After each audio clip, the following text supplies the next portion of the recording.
I'm 28 years old and I'm getting a facelift tomorrow in Istanbul. I'm so excited, and I know what you're probably thinking. You're probably thinking, oh my gosh, she is too young, she's a lunatic. But this is something that I've wanted forever. Even since I was like 18, I wish as my younger self I could have these videos of someone going through this experience, which I never did. But I just want that youthful, lifted, fresh look.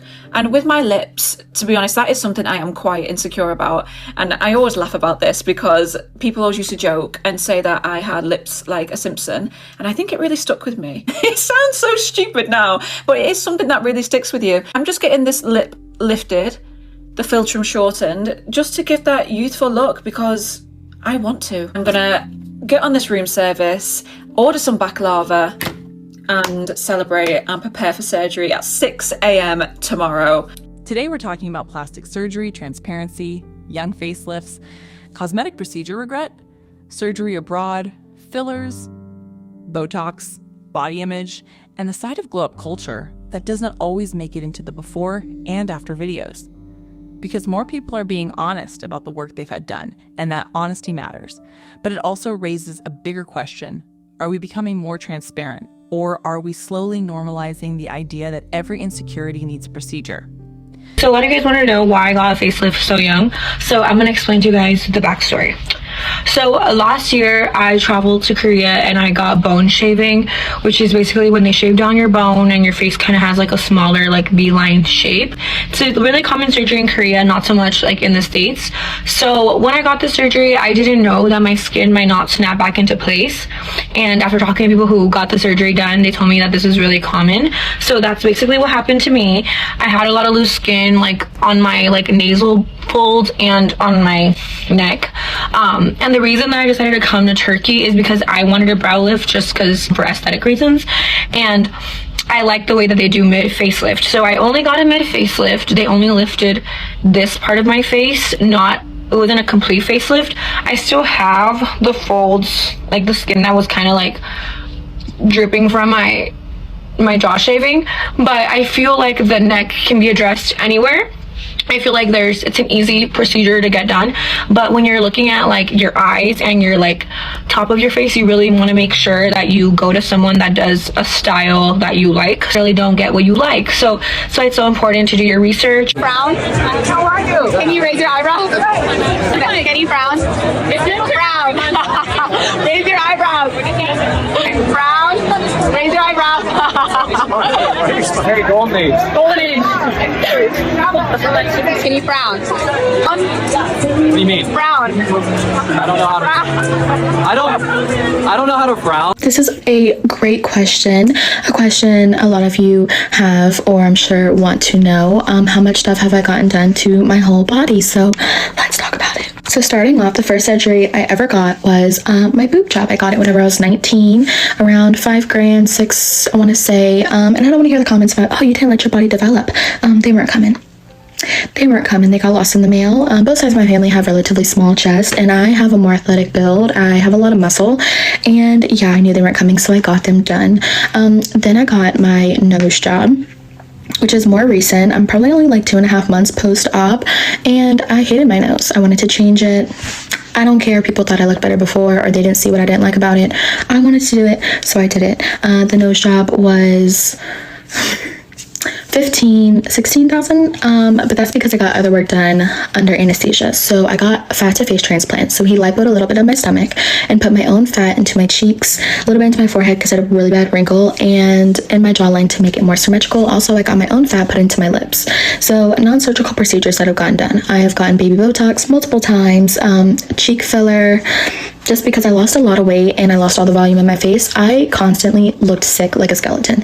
Didn't matter how much sleep I got, how much hyaluronic acid I used or moisturized my skin. I had absolutely no volume. I looked way older than I do now. So yeah, I got, I don't remember if it was a syringe on both sides or 2 syringes, but I was always against getting face filler because I didn't want anything artificial. So whenever he told me that he could put my own fat in my face, I was like, perfect. Prior to getting the fat in my lips, I was getting lip injections, and I didn't really care for them because I did see migration. There still is a little bit, but by the time my surgery rolled around, they're pretty much all dissolved or migrated to different areas. So I did that. Would I go back and do more lip filler? Probably so, just because I know I can dissolve it, but the face filler wasn't something I was trying to do. So that's pretty much it. Body surgeries, I haven't gotten anything. I'm relatively slim. I don't have a behind. I won't be getting any more major surgeries. I am happy with how I look now. I fixed everything that I was insecure about or wanted to fix ever since I was like 12 years old. Will I continue to get minor non-surgical things like Botox and a little bit of filler here and there? Yeah. Yes, I will. I'm 37, not married, no kids, and I've spent over $100,000 in plastic surgery. A lot of people ask me, why would you spend so much money and effort just to appeal to men? And my rebuttal to that is, it's been scientifically proven that women who are perceived to be more beautiful get treated better, they get higher paying jobs, and they get promoted quicker. That's not why I did it. When you feel fully confident in yourself, you just move differently. And I'm not advocating plastic surgery for anyone. When I wake up and I don't look tired and run down, I just feel better. It was never really about being chosen. It was about being strategic. My eyes have been bothering me since the moment I got out of surgery. I did not anticipate on having eye issues with a facelift or mid-facelift. First, it was this eye that was tripping.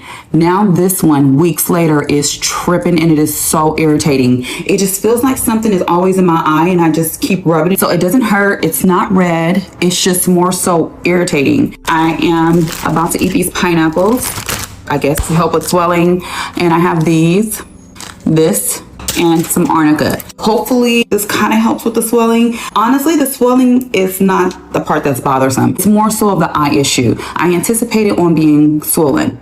I had surgery, that's normal. This is the only tricky part about having surgery out of the country, because you cannot go back to your surgeon and let him see what's going on. You have to go to a doctor here and explain what you did, and sometimes it's low-key embarrassing because they're like, why did you go there? But I do have intentions on going to the doctor just for them to check my eyes so that I can make sure like nothing is wrong. But hopefully everything will fix on its own, because having eye irritation problems is the most annoying thing ever. It is super annoying. This video is going to be all about all the plastic surgeries that I have undergone as of right now, because I'm an open book and I didn't make this body at the gym. Let's be real. I had my first plastic surgery on October 27th of 2020. The surgeon who did it, his name is Dr. Philip Kraft. He goes by Body by Kraft on social media. It was a breast lift, implants put in, 360 lipo. He actually lipoed my knees. I didn't know that you could lipo knees, but he sucked out the fat, and I said, we're going to be eco-friendly with this body. Reuse, reduce, recycle. We're going to shove that fat into my bum. He did indeed. The surgery was with, again, Dr. Kraft, and he had to kind of lift my boobs again because my body is so used to making extra skin. My boobs kind of started to sag. And then I did do my tummy tuck, and I was a virgin at the time and still at the University of Miami. So I told him, we need to make this body touchable because I'm just getting started, baby. Third surgery was again with Dr. Philip Kraft on October of 2021. It was more lipo on my body, specifically my back. Again, another boob lift. And I think it was a revision of the tummy tuck because they never want to grab too much skin just in case like it cannot close. It's just an extra little tweak. In May of 2023, my family and I went to Bogota, Colombia to get some surgeries done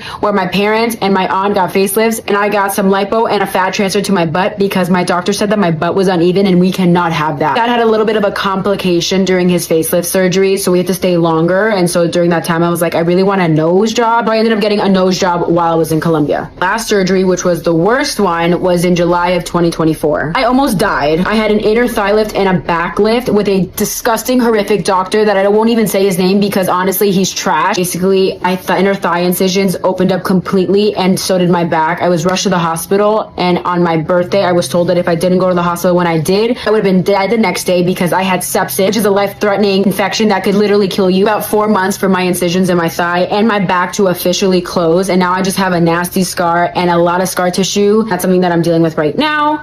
One of the biggest themes in this video is how young people are starting to see surgery as part of a normal glow up. And I do not say that to shame anybody who has had work done. People are allowed to make choices about their own face and body.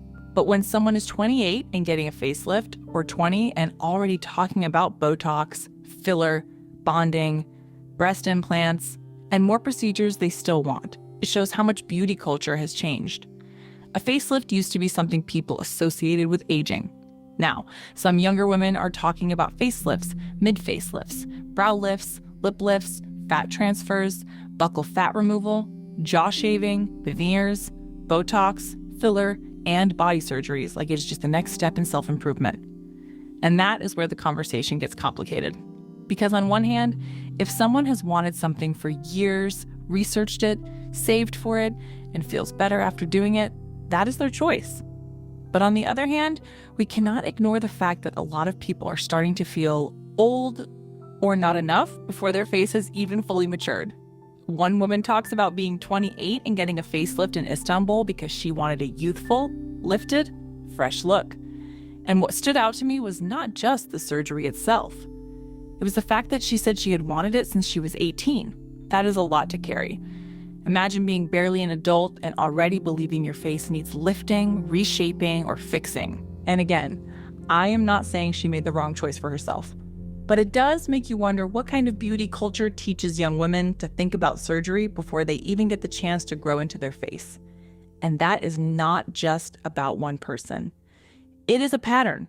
People are getting preventative Botox before they have deep lines. They are getting filler before they have volume loss. They are getting veneers before their natural teeth have even had a chance to be appreciated. They are getting lip filler, dissolving it, getting lip lifts, then adding more filler later. Everything becomes a tweak. Everything becomes maintenance. Everything becomes something that could be improved. All the plastic surgery I got done to stop looking like this and look like this instead. Before I go into cosmetic procedures, I do want to say that photo was taken when I was like 16 or 17. And then this photo was taken within the same year before I got anything done. So there was like a little bit of a glow up just from like learning makeup and skincare and going to the gym. But basically I had two main things done to my face to change how it looks. Number one, I had the very controversial buccal fat removal. I did it when I was 19, which is probably even more controversial. Now I think like a lot of people think they need buccal fat removal when they really don't. But I was someone who like really had like the chubbiest of cheeks growing up. Like in high school, people were saying like, oh, you look like a chipmunk, this, that. Like they were really, really chubby cheeks. When I went to the buccal fat removal surgeon, he was like, these are some of like the biggest buccal fat pads I've ever seen. So that made like a huge, huge difference in my face. Again, would not recommend it to everybody. I don't think everybody needs it. I think that if you don't already have like big buccal fat pads and you like get it removed and you don't have volume in other areas of your face, it could look gone. But for me, I feel like I still have like roundness and femininity to my face even without the buccal fat pads, so I think it was a good choice for me. Then the second thing, originally I started out when I was like 18, 19 getting lip filler, and I literally loved my lip filler so much, changed my whole face. But then over the years, something started happening, and I've heard that this happens to other people too, where like my lips were so thin that after a while they couldn't really like handle all the filler that was going into them. They just like didn't have the anatomy to support it. And so when I would get lip filler, it would actually make my lips so heavy that they would curl under and get even thinner. And so I tried like dissolving it and like redoing it and going to different people, but like it just wouldn't stop. So I ended up getting a surgical lip lift. It is not a Botox lip flip. It is they literally like cut a little bit of skin out from underneath your nose and stitch it up. And I haven't really had to get almost like any lip filler since then. Again, this is something that like I don't think most people need. If you get lip filler and you respond well to lip filler, definitely do that over a lip lift, because at the end of the day, like I can't undo this. So I would at least like experiment with getting lip filler for a few years first before you like permanently decide that you're going to change your face for the rest of your life. But yeah, I'm glad that I did it. Other than that, I've experimented with a lot of other things, but there's nothing really left in my face right now. I got most of it dissolved. There's probably like a little tiny bit of cheekbone filler left over. But I tried like Botox in my masseter, which did slim it down a lot, but then I got thinner. So then the masseter Botox made my face look like too thin. So I'm not doing that right now. I've gotten forehead Botox before and like high key want it again, but I just don't have it right now. At one point I got chin filler because I wanted to get rid of my chin dimple, the cleft chin. But then it looked really, really weird. So I dissolved that. I had under eye filler and that also made me look really puffy. So I think the only filler that I would ever get again would be cheekbone filler, or I don't think I need lip filler. So yeah, maybe like literally a quarter of a syringe for hydration at most. What? Bro, what are you talking about, man? But yeah, that's pretty much it. Just the buccal fat removal and the lip lift like entirely changed my face. I'm sure getting older had like a little something to do with it too. I say I'm not naturally beautiful. I've had a little bit of help along the way. I'm all about transparency, so I'm going to tell you every cosmetic thing I've had done. I am 29 years old, just for reference. The first thing I've had done is veneers. My teeth right here, they are what are called peg lateral teeth. So basically they were the size of a baby tooth. When I had braces when I was younger, the bracket actually didn't even like fit on the tooth because it was so small. These two teeth right here, they are porcelain veneers. Shout out to my mom and dad. I think that I was 16 when I got them. Next, gotten my eyebrows microbladed. I don't think they're microbladed anymore. I think the pigment's pretty much all gone. Also have tattooed eyeliner on my top eyelashes, and that was quite literally one of the most painful things I've ever experienced. And I birthed an 8-pound child. The thing I had done was a nose job. And okay, I'd like to preface this by saying that if there's something you want to do cosmetically or change, you should do it. And you should do it because you want to, not because you feel pressure from anyone else. But basically, I had some issues with my nose breathing wise, and so I had to get a septoplasty.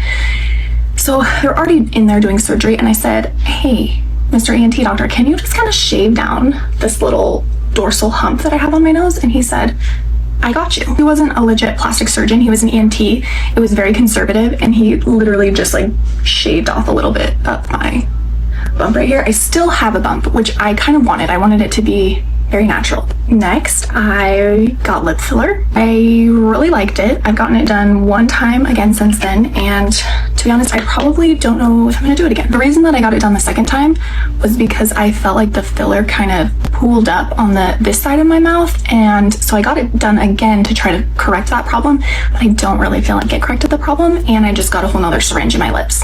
So I've gotten Botox a few times in my forehead, my crow's feet, and I also get it in my master muscle for my TMJ. This may be controversial, but I do my own Botox.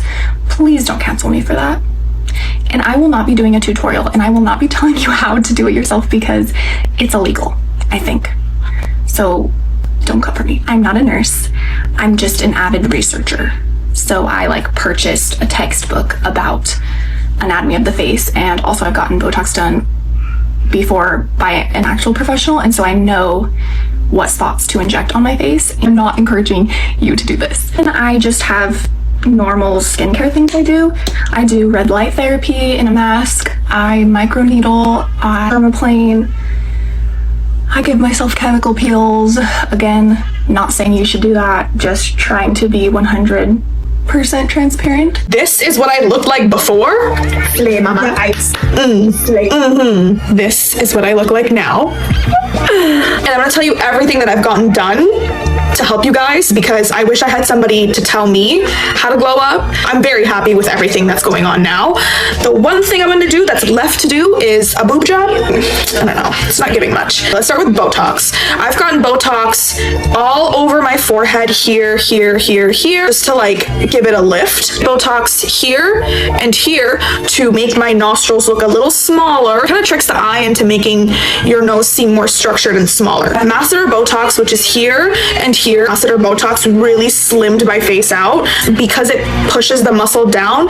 You can get jowls. I get Botox here and here so that to prevent jowls. Filler. I have lip filler, I have cheek filler, and I have chin filler that starts from here. Basically, Dina, my nurse, she made this really straight and elongated it. You see that? Also went to Korea and got my double chin removed. I'm gonna do a separate video on that. There's some translation issue. I just want to know exactly what I got done so I can give you guys the correct information. So I'm gonna have to wait for a bit on that. I'm very serious about this stuff, so it needs to be accurate. Also went ahead and I got Sculptra done. From what I understand, it plumps and tightens the skin. See how my skin looks so bouncy and plump?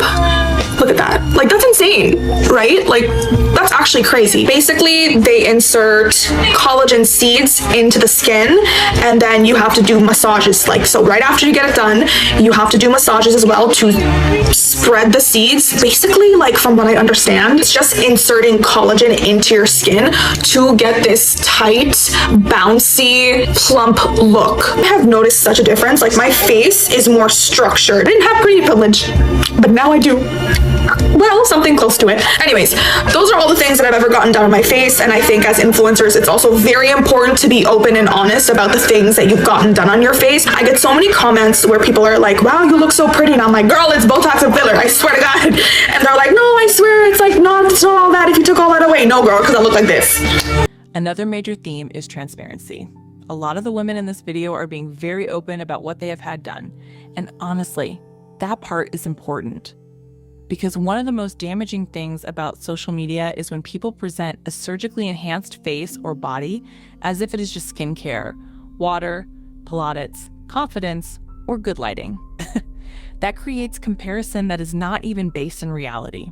So when someone says, I did not make this body in the gym, or I'm not naturally beautiful, I had help, that can actually be refreshing. It reminds viewers that the face they are comparing themselves to may include Botox, filler, fat transfer, veneers, rhinoplasty, lip lifts, implants, lipo, lasers, microblading, lash extensions, tanning, hair extensions, and a whole lot of money. But transparency is complicated too. Because even when someone says, I'm not telling you to get this done, the video can still influence people. That is the part people do not always want to admit. If you say, this is what I fixed because I was insecure, someone watching may look at that same feature on their own face and think, wait, should I be insecure about that too? If someone says their chin filler made their face look more balanced, someone else starts looking at their chin. If someone says buccal fat removal changed their face, someone else starts pinching their cheeks. If someone says their lip lift fixed what filler could not, someone else starts wondering if their lips are wrong. That does not mean creators should lie. I actually think honesty is better than pretending everything is natural. But we have to be honest about the impact. Transparency can reduce unrealistic comparison, but it can also turn into a shopping list. Viewers can start thinking, okay, she got Botox there, filler there, fat there, veneers there, surgery there. Maybe that is what I need too. And that is where the line between openness and normalization gets blurry. Because we are not just watching people talk about procedures anymore. We are watching people explain their entire face like a menu. And after a while, it can make a natural face feel unfinished. Since my lips seem to be a topic of debate, let's do my makeup while I tell you about all the work I've had done. And we're going to be completely open and honest here. I think transparency is key when it comes to things like this. I never want to be someone that hides these things from you guys. Also, please ignore the burn mark on my forehead. I literally don't know how to curl my hair apparently. So I'm going to start off simple. I think the first thing I ever started getting done was my nails. I used to work in a nail salon when I was 12 years old. I got paid under the table cash, but they also did my nails for me. So I've been getting acrylic since I was about 12, which is honestly kind of crazy. Then when I was 15, I got lash extensions for the first time. I started doing those for a few years. I actually just recently stopped getting them. My friend Jenna actually introduced me to eyelash clusters, which I just do at home. I just realized I got so much moisturizer in my hair. Slay. Let's get into hair. I started getting highlights when I was about 15 years old. You can see my natural color because my roots are so grown out. I get my color done about every 3 months. The first time I ever got extensions was when I was about 17, I think. My best friend Jenna, who still does my hair, is actually the first person who ever did them on me. Started out with wet, and eventually I moved on to tape, which honestly destroyed my hair. I moved on to K-tip extensions, which is what I currently have. Then also, I'm obviously not naturally tan. I am like 30% Italian, but I burn. I don't tan. My sister, though, the most beautiful olive complexion, she tans so easily. Can't relate. Used to do the tanning bed. I started when I was like 16. Did it for 2 years until I started having sunspots and moles appear all over my body. No, I'm not trying to get cancer. I stopped doing the tanning bed. I do use Loving Tan. Honestly, it's just a self-tanner that's been the best to me, but it is kind of on the pricier side, so I only let myself use it as a treat. Now for the part we've all been waiting for. Let's talk about the cosmetic procedures I've had. I'm just gonna go in chronological order for this. I feel like that will make it easier. So the first thing that I ever got done was my lips. I got them done when I was 17 years old. It was like a week before I turned 18. About a year later, I went to go get my lips retouched up, and I went to see Heather Fry in Atlanta, which is still who I see. Literally obsessed with her. Then I moved to Houston, got my lips done there. They got so messed up. This is kind of where the downfall of my lips started to happen. I didn't like how they looked, so I thought the more filler I did, maybe they'd start to look better, but they never did. I also started getting preventative Botox in my forehead. I moved to LA, started getting my lips done in LA. At one point, I probably had like 4 or 5 syringes in my lips. It was outrageous, illegal, it shouldn't have ever been done. It looked horrible. I had about a 2-year gap where I didn't do any filler. Last February, I went and I got my lips filled after not getting them done for like 2 years, maybe even longer. They migrated so bad. It had so much filler in my lip. I just kept migrating and migrating. So after I got them done, I went in about a week or 2 later and I got them dissolved. When I say I don't really have lip filler in my lips, I haven't got my lips done in forever, I got them dissolved. So what you see in my lips now, honestly, is probably scar tissue because I them up so many times. In August, I went to go see my girl Heather, touched up my Botox. We also did a Fox eyelid. I don't feel like it lasted long, so it is kind of pricey. They pretty much inject something into your face, and it's supposed to give you a little eyebrow lift. As for actual plastic surgery, it went under the knife. I've had 2 procedures done. One of them, I don't know if I want to share about online, just because it's very personal. And just by saying that, you can probably maybe guess what it is, but I don't know if I want to talk about it. Maybe I will. Maybe I will. Maybe you guys can convince me, but also I don't know. This summer, I did go get a kitty job. I got my girls done. Let's just say when I was doing my corpse bride shoot a few weeks ago, pushed my girls up a little bit too high, and they may have gone a little bit flip-flop. They may have completely flip-flopped. I gotta go get that fixed. If you have any questions about anything I mentioned, leave them in the comments and I'll try to answer all of them. I'm always gonna be an open book with you guys. Honestly, what's to hide? I feel zero shame about having any work done. If I want to do something that makes me feel better about myself when I wake up in the morning, I'm gonna do it. I get sometimes really nice comments about saying, oh, you're really pretty, you're really this, and I really want to be honest about all the work that I've had done on my face, because I don't want anyone to ever compare or compete. Every day want to change something about my face. It has nothing to do with anyone else. I could go out, a million people could say you're pretty, I wouldn't care, I'd still feel like shit. A million people could say I'm ugly and I wouldn't care. I'd be like, yeah, good, I'm glad you think I'm ugly, stay away from me. It has nothing to do with anyone else. I never get insecure around men or women, with my looks. It's myself. I have a very high critical, bad relationship with the way I look. And it's from a lot of things growing up, blah, blah, blah, but whatever. I just want you not to compare or to compete. It's not about that. Everyone is beautiful in their own way. And I swear to you, even say you look at someone and they're not your cup of tea, someone else will think they're fucking amazing. And that's the beauty of life. Everyone's beautiful in their own way. Anyway, I've had my lips done. I've had my chin done. I've had my cheeks done. I've had Botox. I've had my eyebrows tattooed. I have eyelashes. I've had my lips tattooed. I tried to get a nose job. The doctor said no. That was almost 10 years ago. He said, no, we're not touching your nose, which I actually appreciate because he didn't change it for the chick. So that was actually a really good thing for the doctor, because you see girls so stunning and they go to the doctor and they destroy them. And it's like, oh my God, if I was that doctor, I'd be like, no, you can't do that. You're phenomenal. Because most of us have body dysmorphia. I do. Anyway, the whole point of this is don't compare, compete. Buddy, can you stop licking your Trichiana? Thanks, darling. But don't compare, compete. We're all on our own journey. Everyone will find you, everyone has someone that finds them beautiful. You know what I mean? And if someone doesn't appreciate you, appreciate how you look, appreciate your beauty inside and out, because it's not all about the outside. Every single person in this world is going to age and look like shit one day. Me, probably sooner than most people. I'm 30 now. But we're all on our own journey, and I believe get work done if it makes you feel better, but also keep the reality. When I was younger, I've got a little lip liner on, I have no makeup, but I outline the point. Now, when I was younger, I used to go bigger and bigger with my lips, and it never felt big enough. I ended up getting them dissolved and stuff, and I've got a bit put back in, obviously, but they were double this. Imagine how crazy I looked. But I believed that they weren't big enough and they didn't look good enough. So we're all on our own journey. Oh, and I have veneers. These are porcelain veneers. These are composite veneers. These are crooked. I need braces. That's why they're in the composite, but these are porcelain. So yeah, I've had shit done. The only thing I'm blessed with is the jaw. If jaws could kill, this would cut a bitch. But yeah, my chin, I had a tiny bit put in because it sculpts like this. It kind of pulls it forward. So it almost, I think, made my jaw even better. But I've had a lot done, guys. And that's when people say, oh, you're pretty. I'm like, no, it's the makeup. It's the work. Don't compare, compete. Just know, you're beautiful and someone will find you beautiful. The surgery abroad conversation is also important. Several people in this video talk about traveling to places like Korea, Turkey, Colombia, and other countries for cosmetic procedures, and I understand why people do it. Some surgeons are known for a certain style. Some countries specialize in certain procedures. Sometimes the price is lower. Sometimes people feel like they can get a more dramatic result abroad. Sometimes they believe the doctors overseas understand the aesthetic they want better than doctors where they live. But traveling for surgery has another layer of risk, especially when complications happen after you return home. One woman talks about having eye irritation after a mid-facelift and feeling frustrated because her surgeon is in another country. And that is the part people do not always think about when booking surgery abroad. If something feels wrong, if your eyes are irritated, if you are swollen in a strange way, if your incision's open, if you get an infection, if you need a revision, you cannot just drive back to your surgeon's office the next morning. You may have to explain the procedure to a local doctor who did not perform it. You may feel embarrassed. You may worry that they will judge you. You may struggle to get clear answers. And if the complication is serious, it can become very stressful very quickly. That does not mean nobody should ever travel for surgery. Plenty of people do it safely and love their results, but it does mean people need to plan beyond the surgery date. Who is following up with you? What happens if you have a complication? How long are you staying after surgery? What if you need emergency care? What if your local doctor does not know exactly what was done? What if the result is not what you expected? What if you need another surgery to fix the first surgery? Because cosmetic surgery is not just the appointment.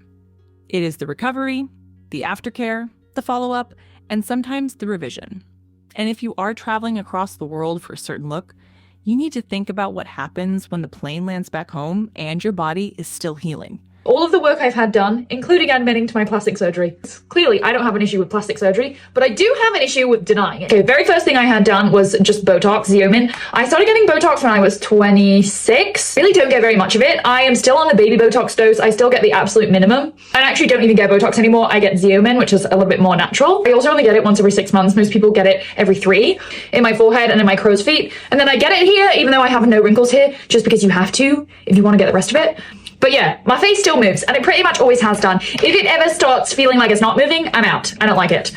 Also, products for anyone who cares. I did my Belief Toner and my Paula's Choice Retinol, and now I'm doing my Dr. Dennis Gross Retinol Eye Cream. I've also done now 3 rounds of Clear and Brilliant laser resurfacing, which is kind of like a baby laser. I think they say 4 to 6 treatments equals 1 chemical peel. You know, those like crazy laser treatments. It's really mild. There's no downtime. It's just like a very minor resurfacing laser. I did 3 treatments this year, and then I'm going to do another 3 probably closer to my wedding, just so I'm extra glowy on my wedding day. But really, I see those as more of a fancy facial than particularly work. Do, however, really think they helped with my melasma mustache. That combined with my retinol and a vitamin C that I use in the morning, it's pretty much gone. Thank the heavens. Now my clay to pose serum, sometimes I use this. I don't really know what this does, but it looks really nice the next morning when I use it. In August, I had my lips blushed. Again, a 10. I absolutely loved it. So happy with it.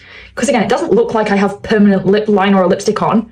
But it has been such a game changer with me when I'm without makeup. And then the only major surgery I had, I would assume that you saw it as I live vlogged the whole process. I got a lower blepharoplasty with fat transfer.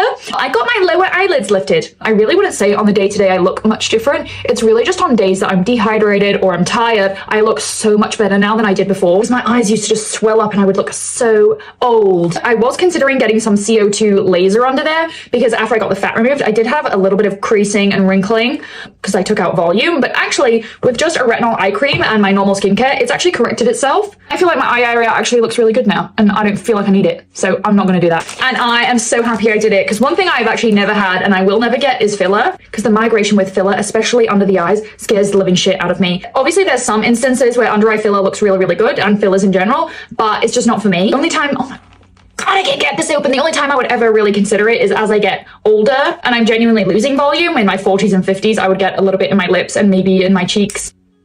Feeling very bougie. But yeah, overall, I have no regrets with anything I had done. Obviously, nobody needs to get anything done, and please don't feel like you need to. And I'm not planning on doing anything else, but if I do, I'll let you know. This is part 2 of I've spent close to 100K on cosmetic procedures. If you're still here from the first part, thank you. So let's talk about all the things I've had done. First, I've had 3 melon enhancements. I don't know what I can say on here.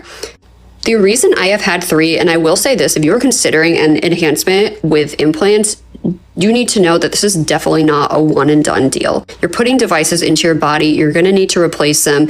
I go by every 10 years or so, and that's what I would have done if my first 2 sets did not have complications, which is why I've had them done 3 times now.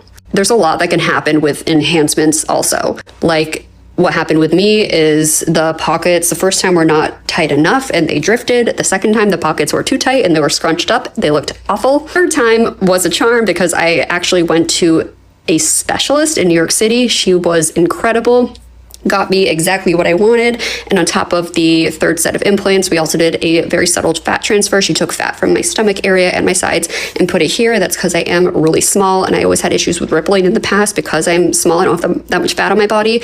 So that helps to cover the rippling. And I will also say that if you are considering getting any kind of cosmetic work done, no matter what, I cannot recommend enough, just go the first time to someone who specializes in that procedure, because you don't want to end up like I did, which is going back and cleaning up the messes that other surgeons made. Ultimately, you're just going to spend way more money in the long haul. So like, be a little bit more strategic with it. I also have had 2 nose jobs. Now, the first one I did in around 2011, my nose, I broke it a few times. It was so crooked. It was big and it was crooked. It did not fit my face at all. I also had a really hard time breathing. So I went to a guy who was just a regular plastic surgeon. He did a fine job. You guys have seen my old nose many times. Like, I only just got it redone recently. But looking back again, I would have gone to a specialist, and I should have, because again, I would not have had to do a revision.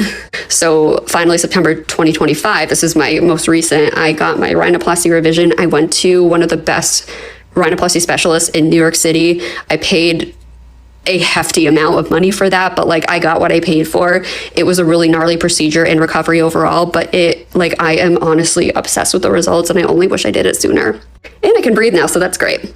I had an upper bleph in January of 2025. It was really easy. It looked worse than it felt. Like, it was not painful at all. Those are all the under the knife things I've done. So this is everything I've had done to my face. I'm going to get Botox right after this, so I'll take you with me. But let's talk about it. So I've been getting Botox in my 11 lines. I started doing this now religiously starting last winter. So it's only been a little while, but I'm going to keep up with it now. I do the 11 lines. I've done crow's feet. I did like a little eyebrow tail lift. I really love that. I also have microbladed eyebrows. I do my own lash lift at home. I've had lip fillers in the past. It's been over a year now, but I just got a lip blush as well. So video should come on that as well. Anyways, let's go get Botox. Right on. So I went to see nurse injector Jessie. She's at Fine Line Studio on Richmond Street West. She's great. I actually told her what I've had done in the past in terms of unit wise, and she was like, you know, that's too much. We should do this instead. So she really listens to what you need. So first things first, when you get Botox, they mark up your face to see where you need to be injected. My crow's feet are strong. I'm smiling like 24/7. So she marked me up, filled up the needles. We're ready to go. Needle warning starting from now. We started off with the forehead, freeze that up. I'm not trying to have like no movement, but I definitely want a smooth forehead because that helps with the 11 lines too. In terms of pain, you can feel the needle, but it's not the worst thing ever. This is immediately after you have no downtime. The results are going to kick in 2 weeks. Everybody knows I've gotten work done, so I'm going to tell everyone what I've done and like kind of like the aftermath, what happened.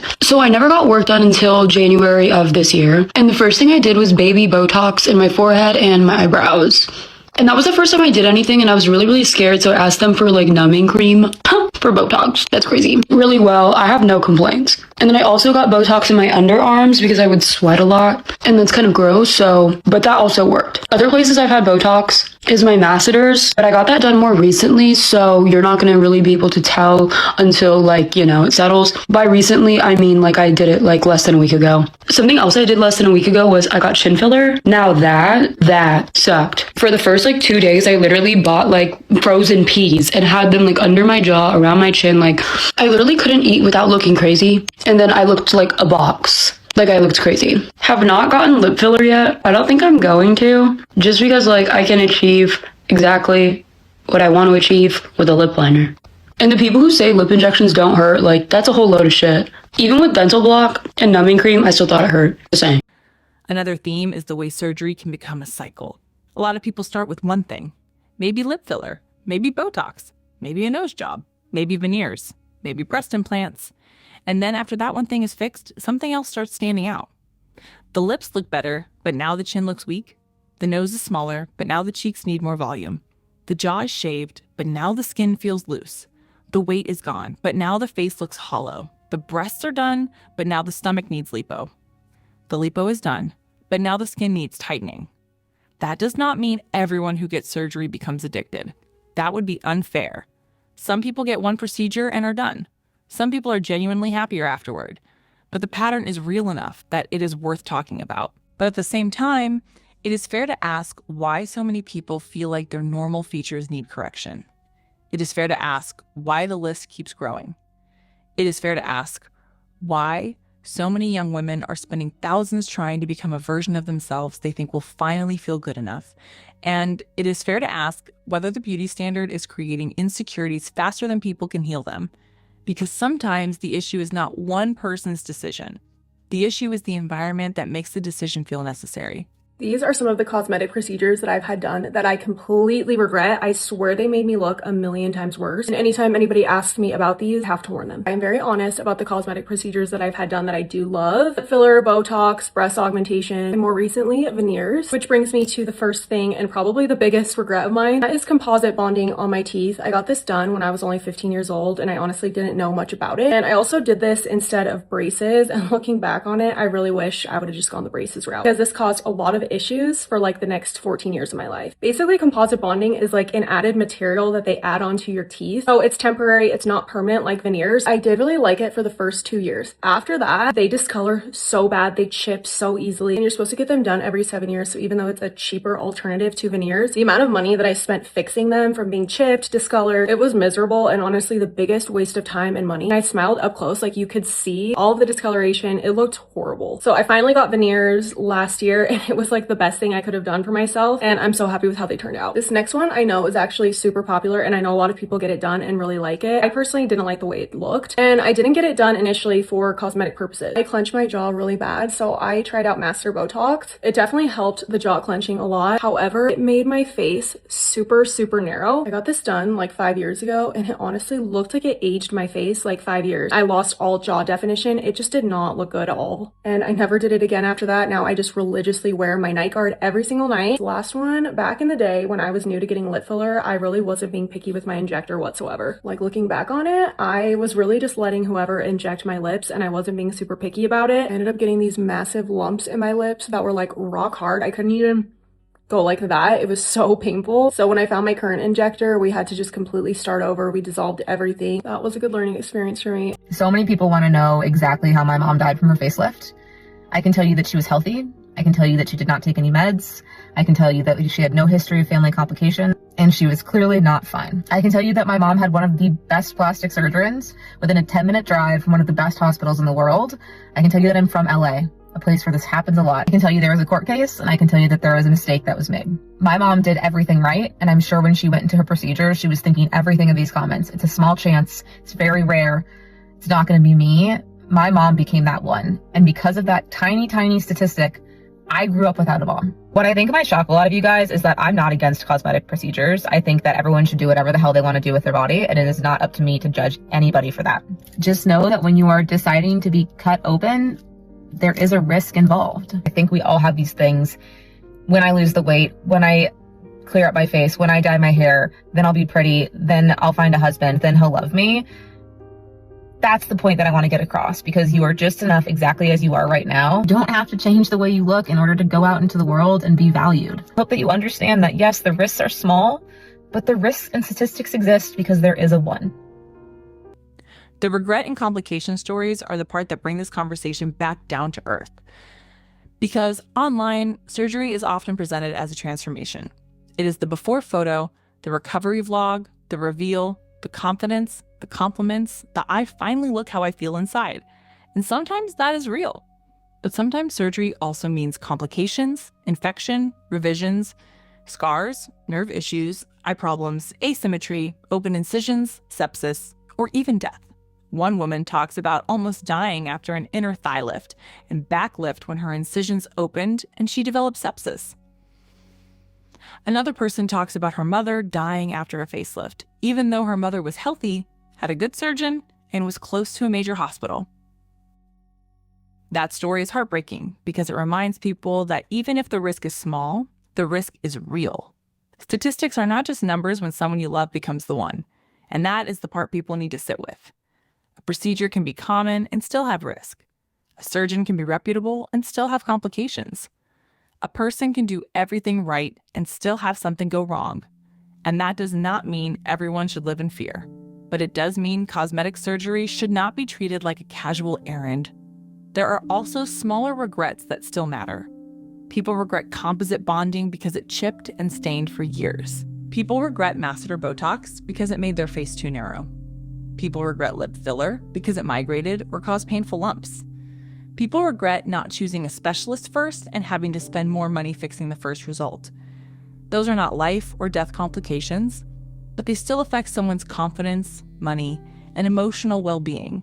And the common thread is that a lot of people say, I wish I knew. I wish I knew this was not one and done. I wish I knew implants may need replacing. I wish I knew filler could migrate.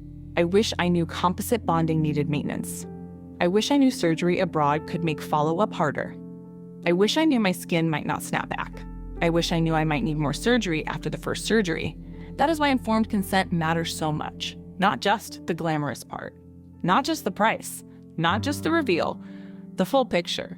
So when you put all of these stories together, the bigger conversation is not simply Plastic surgery is good, or plastic surgery is bad. The bigger conversation is about what happens when cosmetic procedures become so normal that people start seeing their natural face as a rough draft. Because on one side, I understand the desire. If something has bothered you for years and you have the ability to change it, of course, that feels tempting. If you feel more confident after a nose job, a breast augmentation, a facelift, a lip lift, Botox, veneers, or fat transfer, that is your experience. Nobody should be shamed for making choices about their own body. But on the other side, we have to be honest about the culture we are living in. A lot of these insecurities are not born in a vacuum.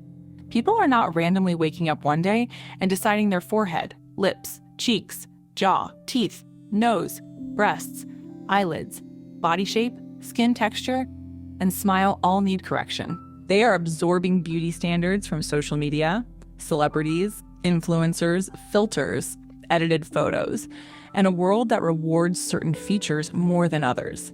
And that is why the I did it for myself conversation is complicated. I believe people when they say they did it for themselves. But I also think we need to ask where the desire came from. Did you want it because it truly felt aligned with you, or because you were taught that feature was not good enough? Did you want it because it would make your life easier, or because people treat beauty like social currency? Did you want it because it brought you peace, or because you were exhausted from comparing yourself? There is no simple answer. Beauty is personal. Confidence is personal. Surgery can be empowering for some people. But beauty culture can also be manipulative. Both things can be true. I also think transparency is necessary, but we need responsible transparency. It is good when creators admit they had help. It is good when they stop pretending their face is just skincare and genetics. But it is also important to remind viewers that every procedure has cost, risk, maintenance, and emotional consequences. Because a transparency video can easily become a tutorial if there is no context. When someone says, "Here is everything I got done to look like this," that can help someone stop comparing. But it can also make another person think, okay, so that is what I need to buy. And that is why these conversations need balance. Tell the truth, but also tell the recovery. Tell the price. Tell the regret. Tell the complications. Tell the maintenance. Tell the fact that a lot of procedures are not one and done. Tell the fact that surgery does not guarantee happiness. Because surgery can change your face, but it cannot always change the way you feel about yourself. You can fix your nose and still find something else. You can get filler and still feel like it is not enough. You can get Botox and still fear aging. You can get a facelift at 28 and still need to learn how to exist in your face without constantly measuring it against a standard that keeps moving. And that is the part that worries me most. The standard keeps moving. First, full lips were everything. Then dissolved lips became trendy. First, buccal fat removal was chic. Then people started warning about looking gaunt. First, filler was the beauty secret. Then filler fatigue started trending. First, being curvy was the ideal. Then thinness came back. First, natural aging was praised. Then preventative everything became normal. And if the standard keeps changing, chasing it can become exhausting. So maybe the healthiest takeaway is this: if you want a procedure, slow down, research properly, choose a qualified professional, think about long-term maintenance, understand the risks, ask what happens if you hate it, ask what happens if it goes wrong, ask what happens if you need a revision, ask whether you are doing it from confidence or panic. And please do not make permanent decisions because a filtered video made you feel unfinished. And if you do not want surgery, that is valid too. You do not have to fix every feature. You do not have to prevent every wrinkle. You do not have to have perfect teeth, perfect lips, perfect skimmet, perfect breasts, perfect symmetry, or a face that looks like everyone else's. Aging is not a failure. Normal features are not flaws. Looking human is not something to be embarrassed about. At the end of the day, your body is yours. If surgery helps you feel better, that is your choice. If staying natural gives you peace, that is your choice too. But the one thing we should all be able to agree on is that nobody should feel pressured to keep cutting, filling, lifting, shaving, freezing, tightening, and fixing themselves just to feel allowed to exist. So I want to know what you think. Has plastic surgery transparency helped people stop comparing? Or has it made cosmetic procedures feel too normal? Do you think young people are getting work done too early? And where do you think the line is between self-improvement and beauty culture going too far?